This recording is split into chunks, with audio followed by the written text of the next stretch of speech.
Hi, I'm Matt from Hoboken Horology, and today I want to talk about a watch. It is a fantastic dive watch that's under $1,000 US.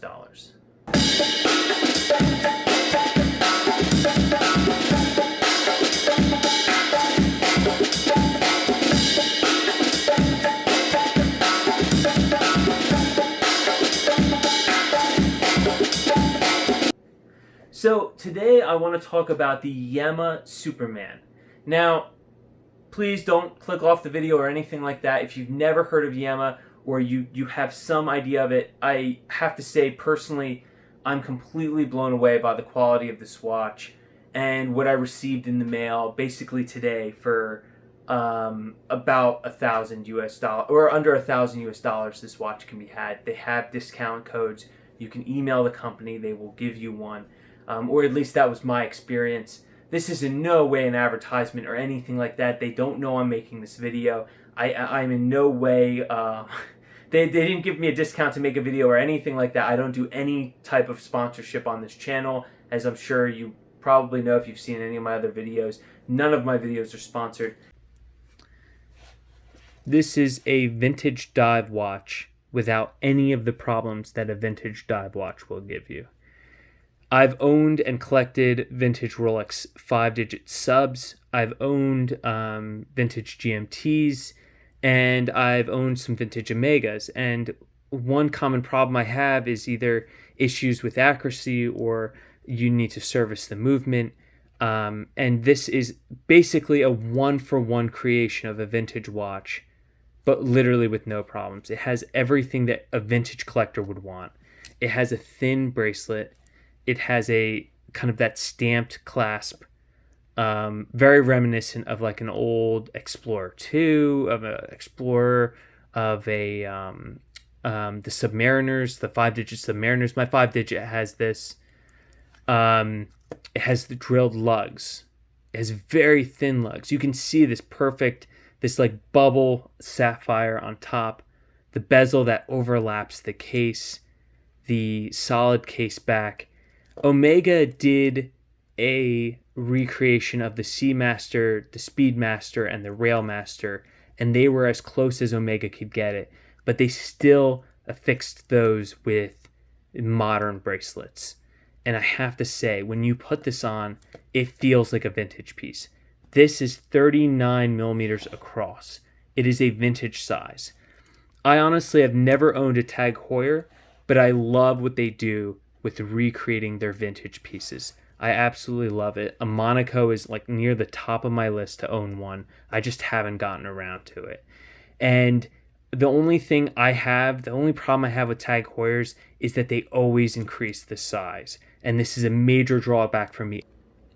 Also, what's important to mention is that the Yema Superman, like most of Yema's other watches, come in two choices. A 39 millimeter, which is a bit of an odd choice, but it is completely true to their vintage heritage size, or a 41, which is considered more of a modern sizing. So unlike kind of what bothers me about a Tag Heuer watch, where the Tag Heuers are immediately a 41 or a 42, and they're very, very thick, Yema has the option of keeping it 39 or bringing it up to 41 if you really need that that modern touch. And being somebody who's collected vintage Doxas, I've probably, between buying and selling Doxas, I've probably owned around maybe 7 or 8 Doxas. 3 of them being vintage Doxas. And that being said, this is kind of everything I look for when I own one of those vintage Doxas, except that this is a brand new watch. This was just ordered. I ordered this late Wednesday. You could say it was more so like I ordered this late Tuesday. You could say it was early Wednesday. And today is very, very late Thursday night, and I've already received it. So I paid for express shipping and was very surprised this morning to pay customs, but unfortunately that is how it goes. This came straight from France to New Jersey, and I could not be more satisfied with the quality you're getting. Again, this watch is not pretending to be something it's not. It's not pretending to be another watch. This is something that Yema had designed and created around 70 years ago, and this is something that they had featured and sold as a dive watch. This is what's very interesting about this watch. It has a locking system, so you can unscrew the crown, and the crown actually unscrews pretty decently until it gets to a point where you can adjust the bezel and the crown doesn't pop out. And as watch collectors, you know what I'm speaking about, where a crown has certain areas where the threads are being grabbed, and then you get to the point of no return where the crown pops out and you can set the time.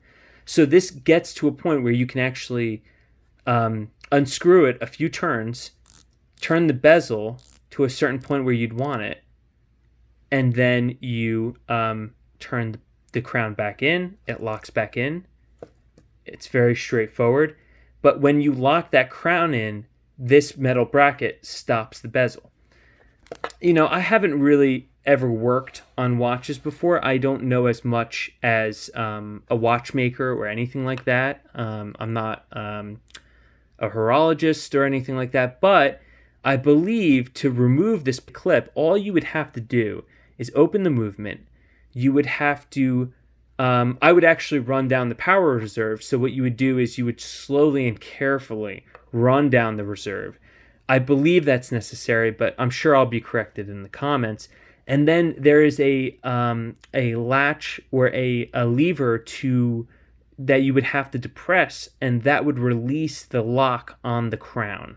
And then you would pull out the crown. And as soon as the crown is pulled out from the case, as long as the movement doesn't move around too much like that, you can remove this this metal piece, this bracket that's holding in this area, and then you most likely can replace the crown without problem and put the case back, screwed back into place, and you will have a Yema watch without the secure lock. Again, I'm not a watchmaker, but if I was going to work on a piece, that's what I would do, and I'm pretty sure that this piece is only held in by the crown itself. So if you wanted to, honestly, Yema could easily release this watch without that, and I know on some of their brands they do that, but for this watch, it's supposed to be one-to-one replica, and that's what it is. It's a one-to-one replica, and honestly, like I said, I'm blown away with the quality of this piece at the price of this piece. It's very French, and like I said before, their website is fantastic. You can go on there. You can actually contact customer support in under 5 minutes. They will connect back to you. This pamphlet that they send you is half in French, half in English. If you're into that kind of thing, like I said, I'm learning French. I'm sure there's not a lot of people out there that are watching this that are interested in that. But as a watch collector, I think that I shouldn't say I think, I cannot believe that I have not come across this brand earlier. I'm sure I have in that whole 70s diver, 80s diver, that whole category. There's so many different watches, so many different watch companies. Let's go into the positive and negatives of this watch. Again, a huge positive is the price tag. Like I said, it's under $1,000 US. The watch retails a little bit higher than that, but even bought from the company, it can be had at a lower price using a promo code. The company will email to you. They pretty much offer it to you as soon as you log in. The other positive is that you are getting a real piece of history, especially when it comes to diving. You get a really unique piece with an automatic movement and a fantastic look. Like I said, this feels just utterly fantastic. The look of it, it's not pretending to be a watch that it's not. It's just utterly fantastic. I mean, I know I'm repeating myself like crazy here, but I just can't. When I picked it up, having owned so many vintage pieces and modern pieces, I was just really surprised by the quality. I'm really blown away with what they're able to do at the price point. Like I said, their customer service is amazing. Their website is quite good. It's really easy to navigate. It's easy to order. it's easy to even get it shipped to you. I've ordered from other luxury brands that I won't mention by name, and it's taken me a lot longer to get a luxury piece or wristwatch from them. Whereas this company, it was nearly overnight. The negatives, I would say you have a milled part of the clasp here, but this clasp is stamped, of course. That's counterintuitive to what I was just saying, because I love the vintage style, and I think certain people will feel at home. Other people spend $10,000 on a Rolex, or $15,000 or $20,000 on a vintage Rolex, and if they don't know what they're buying, they're surprised to find that there is a stamped clasp and a very rattly bracelet. For this, it feels right at home on my wrist. I love how thin it is. I love how light it is. Another negative is people complain about the bezel. Mine lines up fine. It looks dead on to me. I really looked at it. I played with it. I turned it a few times around. I see no problem with it lining up. Apparently other people have that problem. With my copy, I simply don't have that problem.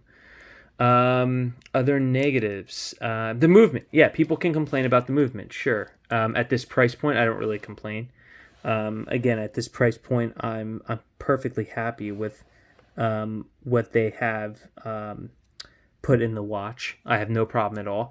I have bought IWCs at a very, very high price that have ETA based movements in them. So it doesn't bother me. I wore a Tudor for a long time that had an ETA movement in it.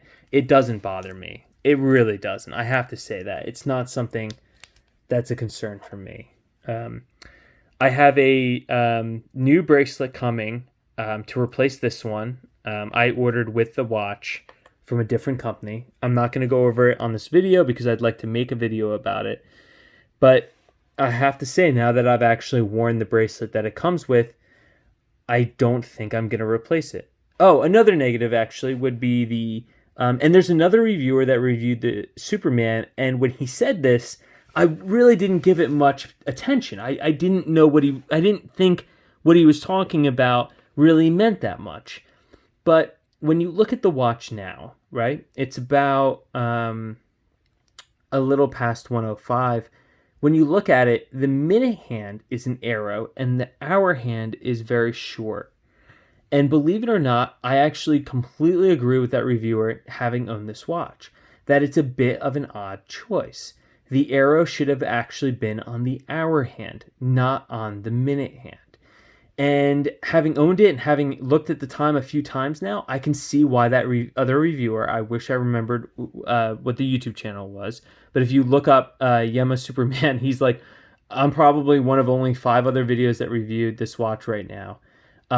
He mentioned that as a problem, and I completely agree with him. He's dead on with that. That being said, it's part of the watch. Once I get used to it, I'm sure it won't be something that comes up again. Other than that, the second hand, I love the look of the second hand. I really like the thick second hand. It reminds me of like a lollipop hand. And I'm completely blown away by the quality. Like I said, for the price, I've paid a lot more and gotten a lot less, especially when it comes to the vintage market. When it comes to the vintage market, it is kind of crazy that you pay so much money and get so much less quality, like so much of a... You expect so much less when you're paying so much more when it comes to vintage. But this is like the best of both worlds. You really get, if you're a vintage collector, you really get everything you're looking for in one watch. Again, thank you for watching.